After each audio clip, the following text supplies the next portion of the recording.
अस्सलाम वालेकुम दोस्तों, एक और ज़बरदस्त वीडियो में आपको खुशामदीद कहते हैं। बहुत सारे दोस्तों को पाई वॉलेट के एक्टिवेशन में इशू आ रहा है, तो इन इश्यूज़ को आज डिस्कस करने वाले हैं और इन इश्यूज़ के पॉसिबल सोल्यूशन मैं आपको इस वीडियो में देने वाला हूं। लेकिन उससे पहले अगर आप चैनल पर नए हैं तो अभी चैनल को सब्सक्राइब करें और वीडियो को लाइक करें। KYC विद बैंकज़ा का ऑप्शन आपके अकाउंट से गायब हो गया है, इसका क्या करें? या फिर आपका वॉलेट एक्टिवेट नहीं हो रहा है, इसका क्या करें? या फिर वो आपका वॉलेट एक्टिवेट हो चुका है, 0.98 पाई शो हो रहा है, इसका क्या मतलब है? या फिर आपके वॉलेट के एक्टिवेशन में नीचे अनअवेलेबल लिखा हुआ है, आपका वॉलेट एक्टिवेट नहीं हो रहा, या फिर आपका 9 स्टेप कंप्लीट नहीं हो रहा। इन सारे मसाइल का सोल्यूशन मैं आपको इस वीडियो में देने वाला हूँ। तो सबसे पहले वाली प्रॉब्लम की बात करते हैं। KYC विद बैंकज़ा का ऑप्शन आपके अकाउंट से गायब हो चुका है। पाई वालों ने ये ऑप्शन इसलिए इंट्रोड्यूस करवाया था कि अगर आपको पाई के साथ KYC में कोई प्रॉब्लम है तो आप बैंकज़ा के साथ KYC कर सकते हैं और आप अपने पाई की लेन देन जो है वो ख़रीद फरोख्त जो है वो जारी रख सकते हैं। लेकिन बहुत सारे अकाउंट से इस ऑप्शन को ख़त्म कर दिया गया है। पाई वालों ने इस वाले से कोई अपडेट नहीं दी। जैसे कोई अपडेट मुझे मिलती है वो मैं आपको चैनल पर शेयर करूँगा। इसके बाद बढ़ते हैं अपने दूसरे मसले की तरफ। तो जिन दोस्तों ने अपने वॉलेट एक्टिवेट कर लिया है उनके अकाउंट्स में 0.98 पाई जो है वो डिपॉजिट कर दिया गया है। टीम की जानिब से डिपॉजिट किया गया है आपके वॉलेट को टेस्ट करने के लिए, आपके वॉलेट को चेक करने के लिए, आपके वॉलेट को एक्टिवेट करने के लिए। तो अब आपके पाई वॉलेट के एक्टिवेशन का मकसद क्या है और इसका फ़ायदा क्या है?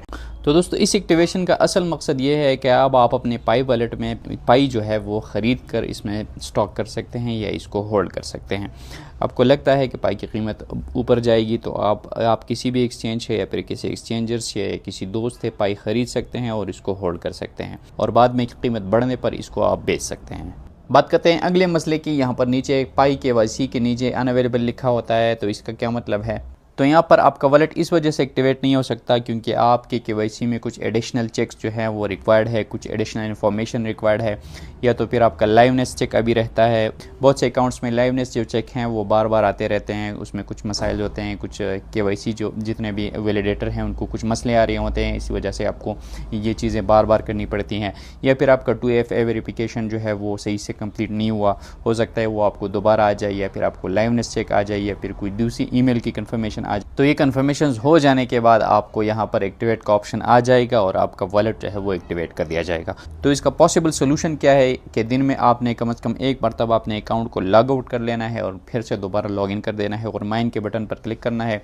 तो उस टाइम हो सकता है, पॉसिबिलिटी है कि ये ऑप्शंस आपके सामने आ जाएँ, या फिर लाइवनेस चेक आ जाए, या 2FA आ जाए, या फिर ईमेल के कन्फर्मेशन का ऑप्शन आ जाए। तो ये ट्रिक आपने लाजमी इख्तियार कर लेनी है। अगर इस पर नहीं आता तो फिर आपने वेट कर लेना है।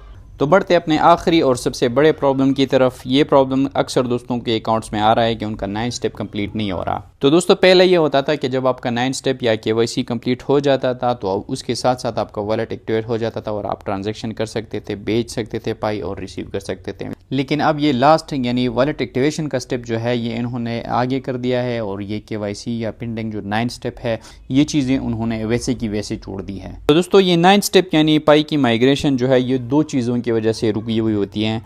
एक तो ये KYC की वजह से रुकी हुई होती हैं और दूसरा ये पाई टीम वालों ने खुद ही रोकी हुई होती हैं।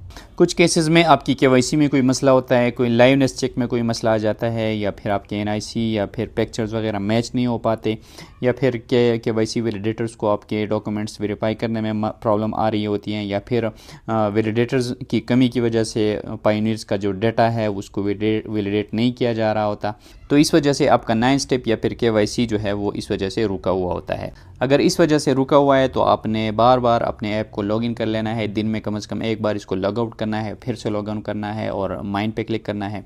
तो हो सकता है आपको KYC को कोई ऑप्शन आ जाए, लाइवनेस चेक का आ जाए, ईमेल की वेरिफिकेशन का आ जाए, 2FA की आ जाए, या फिर KYC को रीसबमिट का ऑप्शन आ जाए और आपकी जो है 9 स्टेप की वेरिफिकेशन या फिर पेंडिंग KYC वो हल हो जाए। तो दोस्तों, ये थी आज की वीडियो। मज़ीद अपडेट्स के लिए चैनल सब्सक्राइब करें और वीडियो को लाइक करना ना भूलें।